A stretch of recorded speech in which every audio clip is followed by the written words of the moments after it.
Los Blancos diperkirakan akan mengganti pelatih musim panas ini, tetapi Mener baru tidak akan mudah menyatukan semua elemen.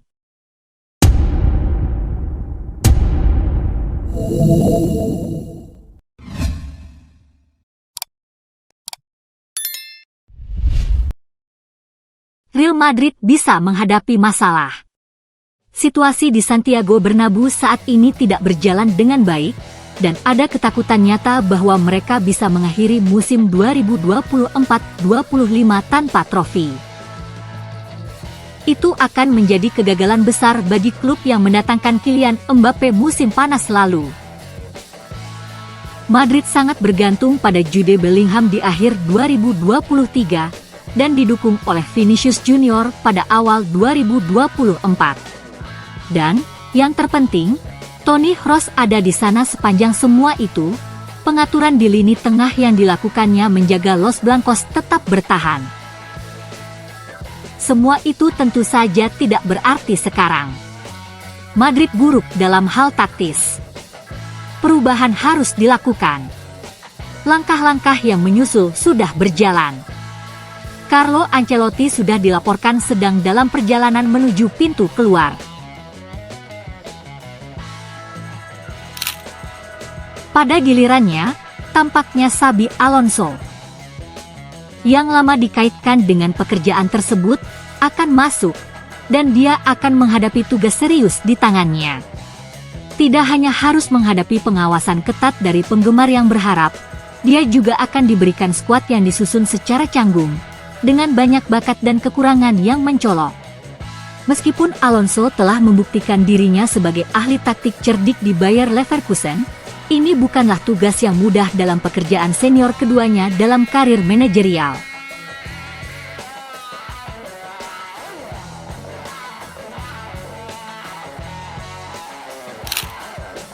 Trent Alexander-Arnold memang tiba dari Liverpool dengan transfer gratis. Hal itu tampaknya telah diatur selama beberapa waktu. Ekspresinya yang bingung setelah Liverpool memenangkan Liga di Anfield pekan lalu harus dipisahkan. Sepertinya kemungkinan besar, mengingat kekuatan Dani Carvajal di posisi bek kanan, dan kontrak baru yang ditawarkan kepadanya, Alexander-Arnold akan dimasukkan ke dalam lini tengah. Prospek menakutkan bagi mereka yang menyaksikan eksperimen mengerikan itu untuk Inggris di Euro 2024. Yang kedua adalah dugaan yang kurang mungkin tetapi sama masuk akalnya bahwa Rodrigo akan pergi. Namanya semakin sering muncul dalam pembicaraan transfer belakangan ini, dan semakin jelas bahwa dia tidak akan pernah bisa bermain di posisi sayap kiri favoritnya jika dia tetap di Madrid. Dan yang ketiga, yang jauh lebih tidak masuk akal dibandingkan dua yang sebelumnya, adalah kemungkinan semua pemain di sini tetap bugar dan sehat. Madrid telah terpukul keras oleh cedera musim ini. Hanya memiliki satu bek tengah alami yang bugar, Raúl Asensio. Semua hal berbau teori yang mengikuti ini mengasumsikan bahwa Carvajal cukup bugar untuk bermain sebagai bek kanan, dan Eder Militao pulih tepat waktu. Carlo Ancelotti mengklaim beberapa pekan lalu bahwa 4-4-2 adalah sistem terbaik untuk Madrid. Alonso, jika Alexander-Arnold datang, bisa membuat ini sedikit lebih menarik, tetapi juga berkompromi di beberapa area lainnya. Ini tentu akan memungkinkan Carvajal dan Alexander-Arnold masuk ke tim, sesuatu yang bisa menjadi rumit. Tetapi ini juga akan mengorbankan daya serang Bellingham, dan juga kehilangan beberapa kualitas pengaturan tempo di lini tengah. Ini adalah yang menyenangkan, pengaturan dengan risiko tinggi dan imbalan tinggi yang bisa menjadi mimpi indah atau mimpi buruk. Pertama-tama, disinilah sepak bola paling murni dimainkan. Lini tengah diisi Alexander-Arnold, Valverde, dan Bellingham akan menjadi tindakan bunuh diri dalam pertahanan. Namun ketika dieksekusi dengan baik, tidak sulit membayangkan Los Blancos menguasai lawannya sepenuhnya.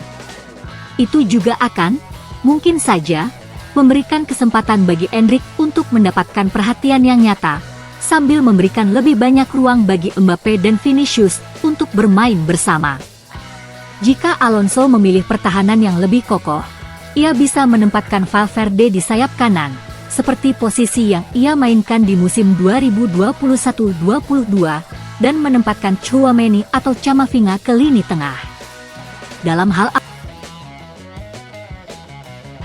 ini adalah sistem yang diutak-atik Madrid menjelang akhir musim 2023-24, dan pada saat-saat tertentu, sistem ini bekerja dengan sangat baik. Sebenarnya, sistem ini sedikit tidak seimbang, tetapi berhasil membawa mereka di Liga Champions.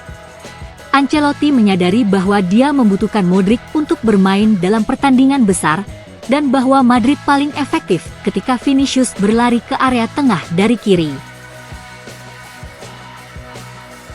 Mari kita buat meriah. Formasi, kotak, lini tengah itu menyenangkan. Ini adalah tren yang dilakukan anak-anak keren selama beberapa tahun terakhir. Orang-orang menjadi tergila-gila ketika John Stones melangkah ke tengah lapangan dan mulai beroperasi seperti pemain nomor 6 kelas dunia untuk Manchester City. Dalam kegilaan tersebut, secara kebetulan, penggemar dan pengamat lupa bahwa orang Jerman telah melakukan versi berbeda dari formasi ini selama bertahun-tahun, terutama dengan gaya pressing RB Leipzig. Formasi ini mungkin lebih mirip dengan 4-2-2-2 Julian Nagelsmann yang terbukti sangat efektif untuk Jerman. Dan dalam hal menempatkan semua orang di posisi terbaik mereka, ini mungkin jawaban yang paling jelas. Vinicius dan Mbappe, dengan waktu dan sistem yang solid, bisa belajar bagaimana bermain sebagai penyerang. Bellingham dan Valverde bisa membentuk depan dari formasi kotak ini, dengan Alexander-Arnold dan Camavinga mempertahankan peran defensif, sementara para bek sayap jelas harus bekerja keras untuk menawarkan lebar serangan. Sebenarnya tidak satupun dari mereka tidak benar-benar memiliki pemain sayap yang bisa mempertahankan lebar di sisi itu. Bentuk yang paling logis mungkin adalah 4-2-2-2 dengan lini tengah berbentuk kotak. Ini akan menawarkan basis pertahanan terbaik dan kemitraan yang kuat dalam pivot ganda. Valverde dan Bellingham diharapkan menjadi kehadiran menyerang yang aktif di area depan, sementara harapannya adalah Vinicius dan Mbappe belajar bagaimana bermain bersama sepenuhnya.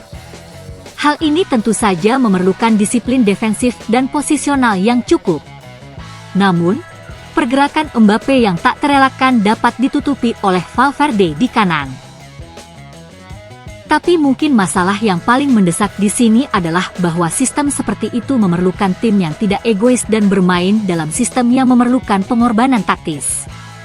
Apakah ada pelatih, bahkan pelatih besar berikutnya di Eropa, yang dapat melakukan itu masih harus dilihat.